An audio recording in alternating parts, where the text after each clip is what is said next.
വിവരവും സ്നേഹമുള്ള മാതാപിതാക്കൾ നമ്മെ അനുഗ്രഹിക്കും. നമ്മൾ ശാകുന്തളം പഠിച്ചിട്ടില്ലേ? ശകുന്തള അച്ഛന്റെ അനുവാദം കൂടാതെ ദുഷ്യന്തനെ സ്വീകരിച്ചു. കണ്ണവൻ അനുഗ്രഹിച്ചതേ ഉള്ളൂ. രുക്മ, ഒന്നുകൊണ്ട് നീ ഭയപ്പെടണ്ട. കുറച്ച് രൂപ ഞാൻ കരുതിയിട്ടുണ്ട്. ഉടനെ ഒരു കൊച്ചു വീടെടുക്കും. ക്ഷേത്രത്തിൽ വെച്ച് നമ്മുടെ വിവാഹം നടത്തും.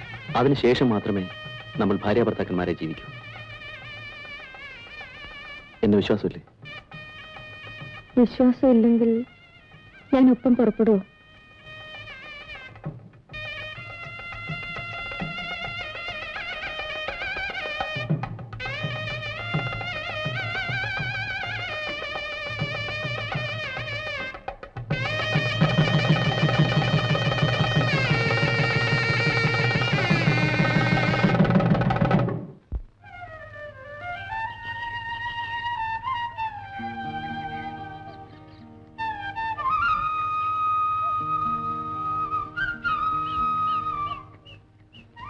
ഇതാണ് നമ്മുടെ വാടക വീട്.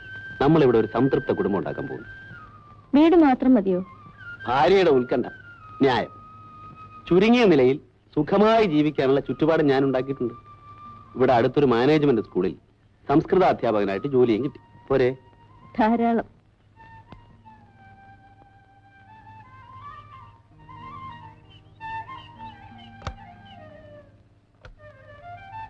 വലതുകാലം വെച്ച് കയറിക്കോളൂ.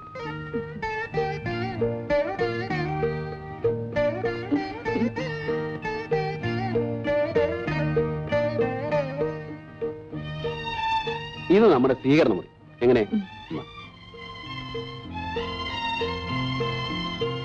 ഭക്ഷണമുറിയും ഗസ്റ്റ് റൂമും കൂടിയാണ്. കൊള്ളാം? കൊള്ളാം. എന്റെ സ്നേഹിതന്മാരെ സംഘടിപ്പിച്ചാണ് ഇതൊക്കെ. വാ. ഇതാണ് നമ്മുടെ കിടപ്പുമുറി. കട്ടില് ചെറുതാണ്. ഞാൻ നിലത്ത് കിടന്നാ ശീലിച്ചത്. അതൊന്നും പറഞ്ഞാൽ പറ്റില്ല. കട്ടിലിൽ തന്നെ കിടക്കണം. അല്പം മുട്ടി ഒരുമ കിടക്കേണ്ടി വരും. ഒന്ന് പരീക്ഷിച്ച് നോക്കുന്നു. ഹോട്ടലിലെ വീതി കൂടിയ കിടക്കയിലേക്ക് ഞാൻ ക്ഷണിച്ചില്ല. ഇതെന്റെ ന്യായമായ അവകാശമാണ്. തന്നെയുമല്ല, എന്റെ ക്ഷമ നശിച്ചു.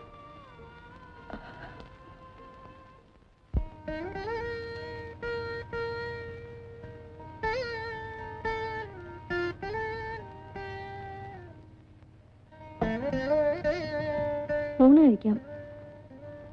നിലത്തിരുന്ന് തന്നെ ഉണ്ടണമെന്നാണോ? ഇന്ന് ആദ്യ ദിവസമല്ലേ? ആദ്യമായി ഞാൻ വിളമ്പുകയല്ലേ? ശരി, അപ്പൊ ബ്രാഹ്മണ മുറയെ തന്നെ ആയിക്കളെ.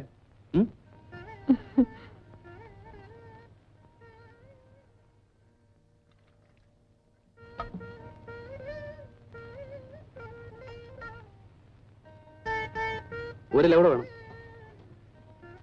ആദ്യ ദിവസം ഭാര്യയും ഭർത്താവും കൂടെ ഒരുമിച്ചിരുന്ന് ഉണ്ണണമെന്നാണ് ഞങ്ങളുടെ മുറ. ഭർത്താവ് ഉണ്ട് കഴിഞ്ഞ് ആ ഇലയിൽ ഉണ്ണുന്നതാണ് ഞങ്ങളുടെ മുറ. ബ്രാഹ്മണ മുറയൊന്നും ഇവിടെ പറ്റില്ല. രുക്മയും കൂടെ അങ്ങോട്ട് ഇരിക്കൂ. ഇതാരാ രുക്മേ? ജാനി ചേച്ചി അടുത്ത വീട്ടിലെയാണ്. ഞങ്ങൾ പരിചയപ്പെട്ടു. അപ്പൊ നമ്മൾ ഒറ്റയ്ക്കല്ല, ബന്ധുക്കളുമായി. നിശ്ചയമായിട്ട്. ചേച്ചിയാണ് പാചകത്തിൽ എന്നെ സഹായിച്ചത്. നിലത്തിരുന്ന് ഇലയിൽ ഉണ്ണണമെന്ന ഏർപ്പാട് ചേച്ചിയുടേതാണ്. എങ്കിൽ ഇരിക്കും. ചേച്ചി വിളമ്പി തരും. ഇരിക്കും.